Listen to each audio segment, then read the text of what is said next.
Welcome to week two. Made it through week one. Now we're going to kind of start to get into some of the nuts and bolts of APA and kind of dive into a lot of different aspects. And there are tons of things that your book is going to cover. You are never going to remember all of this. I just want you to kind of alleviate some anxiety when it comes to APA. I know it can be scary for a lot of people. It was for me when I first started too. And rules do kind of change sometimes with additions, so don't ever feel like this is something you have to completely memorize for the rest of your career. But use your APA book as a guide. It is really my go-to book if I question anything. So if you haven't gotten that already, please do so. You are definitely going to need that book, especially for this class, but for the rest of your classes also. So I'm going to refer to my notes. We're going to look at what is going to be covered in the discussion board this week. Pretty simple. Visit your Aspen University Nursing Student Cafe, go to content, and then APA formatting. We want you to visit two different things. The APA tip sheet from OWL and also the Purdue Online Writing Lab. Go to both of those, navigate them, see what kind of information they have. And then we want you to report back to your peers three different things that you found from each site pertaining to APA. And I suggest that you kind of formulate a tip sheet for yourself, but then anything else that some of your students may have found that you're like, oh, I need to know that, or I need to remember that. Put that into your tip sheet also and keep that with. Sometimes it can be easier than going to the book and trying to navigate that book, because I do know that that book can be kind of hard to read or understand. And if you have any questions, please reach out to me. Don't sit home and get anxious and fret that you're not quite sure what to do or you don't understand anything. My email goes straight to my phone, so I try to get back to you in a very timely manner. So please seek me out. That's what we're here for.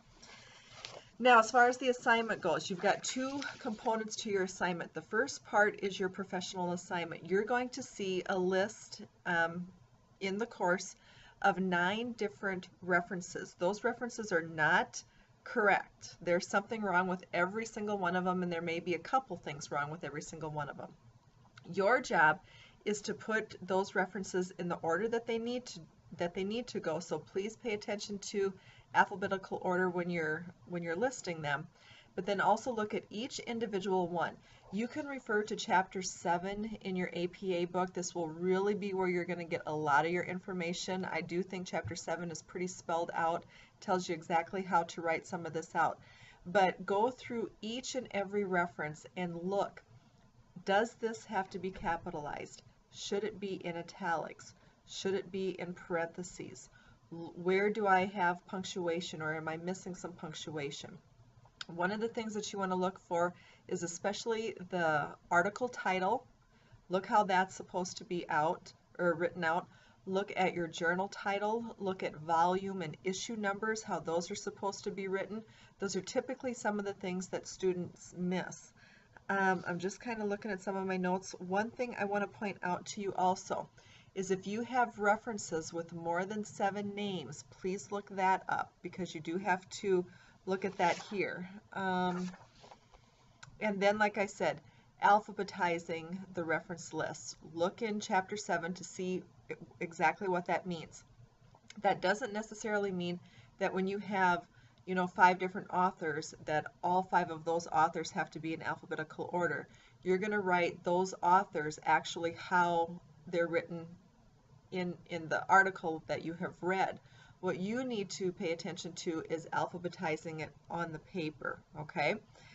So take a look at that. If you have any questions, email me about that. But then we're going to get into the synthesis portion, which is now we're getting into the meat and potatoes of building the paper that you are going to officially submit in week 8. And we're going to build on this every week. So make sure you keep this shell. And once I correct it, keep that, save it, and then we're going to add to it each week. All right, so this is something that's going to get resubmitted over and over and over. All right, so you're going to create the shell in APA format. You're going to make a title page with proper headings. Every paper you do needs to have a title page. You're going to have the running head up in the left-hand corner. You're going to have page numbers up in the right-hand corner.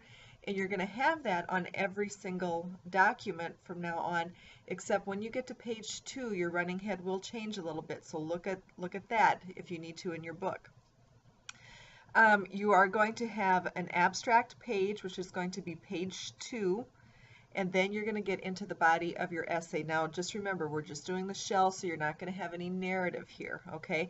And in fact, your abstract, you're not going to have any narrative to write there, because a lot of times the abstract has to be written after the whole paper is composed, because the abstract is really a summary of what the person's going to be reading. So you're not going to have any narrative there. So page 2, you're going to title that abstract. Page 3 is going to be the title of your page, or of your paper. That title needs to match the title on your title page. Sometimes students will have a title on their title page, and then they get to the narrative of the paper and they title it something different. Those need to match. All right, the main essay section should have the following level 1 subheadings: introduction, literature review, discussion, conclusion, references, and annotated bibliography. Now the references will come on a separate page. The annotated bibliography will come on a second page. Those are going to be portions of the paper themselves. What you need to pay attention to is the literature review, the discussion, and the conclusion. Those are level 1 headings that we want to include in the paper. And that's really it for the synthesis portion. Just make sure every page will have a page number. Every page will have a running head. Just keep in mind, page 1 will be different than page 2 and the subsequent pages. If you have any questions, please reach out to me through email. Again, I try and answer very quickly. Have a good week.